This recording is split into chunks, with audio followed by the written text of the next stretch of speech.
僕は母子家庭で5つ下の弟と3人で暮らしていました。父は僕が小学校に上がる前に病で亡くなり、病弱だった母は幼い弟の面倒と仕事の両立で子供の僕の目から見てもすごく大変そうに映っていました。ただ母は僕の前では泣き言一つ漏らさず、いつも笑顔で接してくれていたのです。僕はそんな母の負担を少しでも減らそうと、学校では常に勉強熱心で、小学校3年生の頃からは学年でも常にトップの成績でした。中学に上がると、弟や家の近所に住む年下の子供たちの勉強の面倒も見てあげるようになり、近所でも勉強のできることを評判になっていたのです。だからでしょうか、僕が中学を卒業したら就職すると言った時は、大人たちがすごく驚いていました。母もお金なら心配いらないと言ってくれて、周りのほとんどの大人たちも強く高校進学を勧めてくれたのですが、僕の決断が強固であったことを知ると、ようやく折れてくれたのです。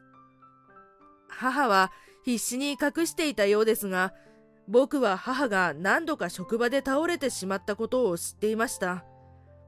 父に続いて母までも失ってしまったらと思うと、僕は怖くてたまりませんでした。だから僕は力になるときは今しかないと決断し、自分の意志で母を、家族を守るために働くことを決意したのです。しかし、いざ社会に出てみると就職活動は困難を極めました。学校の勉強はトップでしたが、面接で見られるのはやはり学歴だったからです。そんな中でも僕は諦めず60社以上という多くの会社を受けて、ようやく1社に雇ってもらえることになりました。僕は雇ってくれたこの会社のために全力で働いたのです。職場はみんな優しい上司たちばかりで、丁寧に一から仕事を教えてくれました。特に新人担当の真中さんという女性の上司は僕に優しく接してくれました。学生時代から勉強熱心な僕はすぐに仕事を覚えて、効率のいい改善点なども数多く提案していったのです。ありがとう。城島くんはいつも一生懸命だね。でも疲れちゃうから適度に休みながらでいいのよ。その都度真中さんは僕の身まで案じてくれて、優しく声をかけてくれました。いえ、大丈夫です。僕は一番若いので、手伝えることがあれば何でもやります。でも張り切りすぎないようにね。しかしそんなある時でした。僕はいつものように仕事を終えて先に上がったのですが、駅でパスケースを忘れたことに気づいて取りに戻りました。そして職場に入ろうとした時、扉越しに先輩たちの声が聞こえてきました。その話題の中に僕の名前が挙がったので、僕はふと手を止めてしまったのです。城島のやつさ、中卒のくせに教えてない仕事までしゃしゃってやろうとしてきてさ、効率化だかなんだか知らないけど、こっちには決まった流れあるんだから余計なことしないでほしいよな。やっぱ学歴ないから社会の常識わかんないんだろうな。いちいちこっちで直さなきゃいけないから余計な仕事増やさないでほしいよね。中では優しかった先輩たちが僕についての陰口を言っていました。最初自分の耳が信じられなかったのですが、手に持ったカバンの重みが現実であることを伝えてきました。そういえば真中さん、あの子に優しいこと言ってたじゃん。ああ、休みながらでいいよとかって。先輩たちの話はすごくショックだったのですが、真中さんだけは僕の身を案じてくれる優しい方だったのです。だから僕は心のどこかで真中さんがフォローの言葉を言ってくれると期待していました。だって余計な仕事増やされるでしょ。遠回しに仕事やんなくていいって言ったんだけどね。てか、中卒のくせに立場分かってないのよ。ここが学校か何かと勘違いしてんじゃないの？ひどっ。僕はあまりのショックにめまいがしてよろめいてしまったのです。その拍子に入り口にあった傘立てを倒してしまいました。盛大な音が鳴り響き、僕は傘立てを直してドアを開けました。先輩たちに聞かれていたという罪悪感は見えなくて、悪びれる様子もありません。むしろ僕に本当のことが伝わってよかったというような顔でこちらを見ていたのです。定期入れ忘れて。消え入りそうな声で僕は忘れ物のパスケースを取ると、そのまま足早に会社を出ました。僕は今でもその日どうやって家に帰ったのか、いつ眠りについたのか、全く思い出すことができないくらいショッキングな出来事だったのです。そして翌日、先輩たちの態度は一変していました。城島、コピー取っといて。うちから取りに伺いますよ。城島ってものがこれから30分以内に伺いますんで。はい、早く出る支度しろ。今までと打って変わって僕に雑務ばかり押し付けてくるようになったのです。しかも雑務といっても直接仕事に関係ないものまで含まれていました。私、お昼ここのカレー食べたくてさ、買ってきてくんない？男子トイレ汚れてたから掃除よろしく。往復で1時間もかかるレストランに食事を取りに行かされたり、先輩たちの机の掃除や果てはトイレ掃除までさせられる始末だったのです。上司たちの雑務を自分なりに考えて先回りしても、僕に押し付ける雑務は膨大で、とても僕一人ではさばききれませんでした。いつの間にか誰よりも先に出社して、誰よりも遅く最後に退社するという生活に変わりました。中卒なんだから雑務がお似合いよね。あんなに優しかった真中さんにもそんなことを言われたのです。いえ、優しかったと思い込んでいたのは僕の勘違いだと分かっているのですが。そして次第に僕は本来の業務から遠ざけられていき、真中さんの言葉通り雑務をこなすだけの存在になっていったのです。朝早く家を出て家に帰る時間も遅くなると、さすがに今までと様子が違ったからか、家族が心配そうに声をかけてきました。ごめん、大丈夫だよ。仕事がだんだん忙しくなってきてね。僕は家族にだけは余計な心配をかけたくはなかったのです。しかし、日に日に増してくる上司たちの嫌がらせに近い雑務の押し付けには、僕も心が折れかけてしまうこともありました。しかしその都度、自分で選んだ家族を守る道という初心に戻ることによって、くじけそうな心を奮い立たせていました。そんな日々を耐えながら5年の月日が経った頃、大きな転機が来ました。それは、うちの会社に本社から部長が異動してくることになったのです。突然の人事にうちの会社は大慌てでした。本社から来る部長は、辺境のうちの会社にも噂が届くくらいすごく優秀で、エリートな人物らしいのです。そんな人が来るということで、上司たちは今から迎え入れる準備を兼ねて親睦会をセッティングしていました。当然、そのセッティングのリサーチや準備の雑務はほとんどは僕の方に回ってきました。そこの雑用、親睦会早く候補まとめて書類で提出しといて。そして僕は予算や人数をまとめ親睦会を開けるレストランを絞り、言われた通り真中さんに提案書として提案したのです。しかし親睦会が開かれる当日になっても、どこのレストランに決まったのか僕には報告がありませんでした。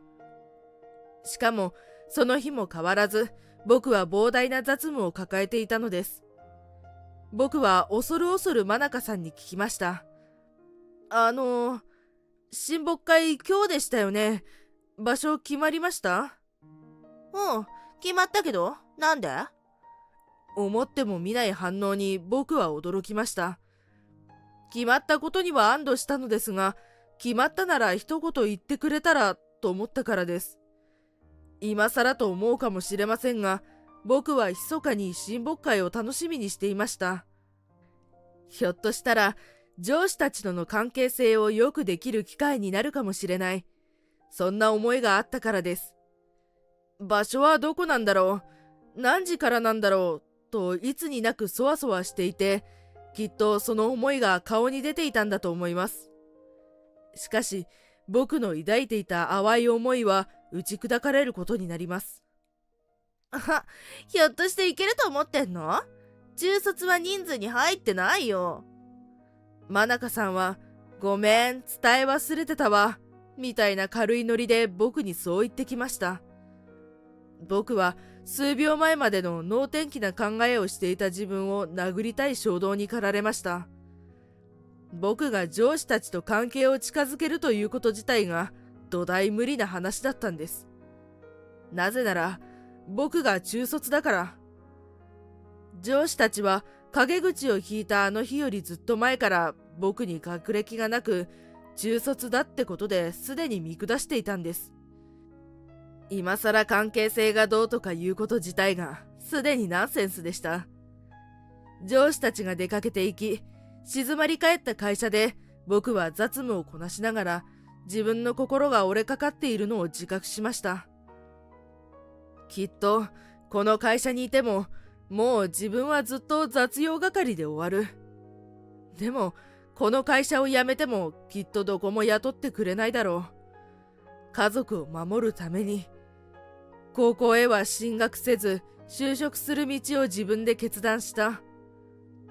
その人生の選択を疑うことだけはしたくなかったのですが、その時は自分の選択が間違いだったのではないかという考えに初めて塗りつぶされていました。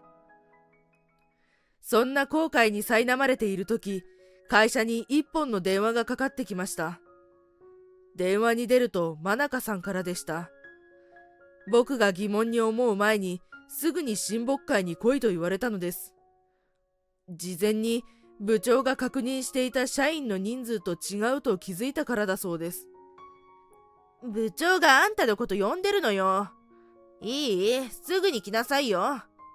たく、なんでわざわざ。真中さんは要件を伝えながらぶつくさ文句を言っていましたが、僕はとにかく言われた通り急いで親睦会の会場に行きました。会場にはピシッとしたスーツを着て利発そうな人が飲みの席の中心にいました。すぐに本社の部長だと分かりました。しかし一見厳しそうに見える部長は僕の姿を確認すると優しそうな笑みで手招きしてくれました。城島徹君、遅くまでお仕事お疲れ様。君とずっと話をしたくてね、やっと会えたよ。部長のその言葉に真中さんたちはすごく驚いていました。しかし声をかけられた僕が一番驚いていたのです。城島君のおかげで娘は無事に希望していた中学受験に合格したよ。お礼を言うのがだいぶ遅くなってしまったけどね。そう、僕がまだ学生だった時代に僕は周りの子供たちに勉強を教えていたのですが、その中に地元の名家で有名だった娘さんにも勉強を教えていたのです。ひょっとして大崎さんのお父さん？僕は中学卒業後に就職してしまったので、結局最後までその子の勉強を見てあげられなかったのが心残りでした。娘は未だに君から教わったことがいい経験になったと言っているよ。本当に感謝している。ありがとう。そして僕に大崎部長は深々と頭を下げたのです。娘さん、無事に合格してよかったです。それよりも僕の方こそ大崎さんに感謝しなければなりません。僕が人生の選択を決断した時、周りの大人はやめた方がいいという中、大崎さんだけは僕の背中を押してくださった数少ない大人だったのです。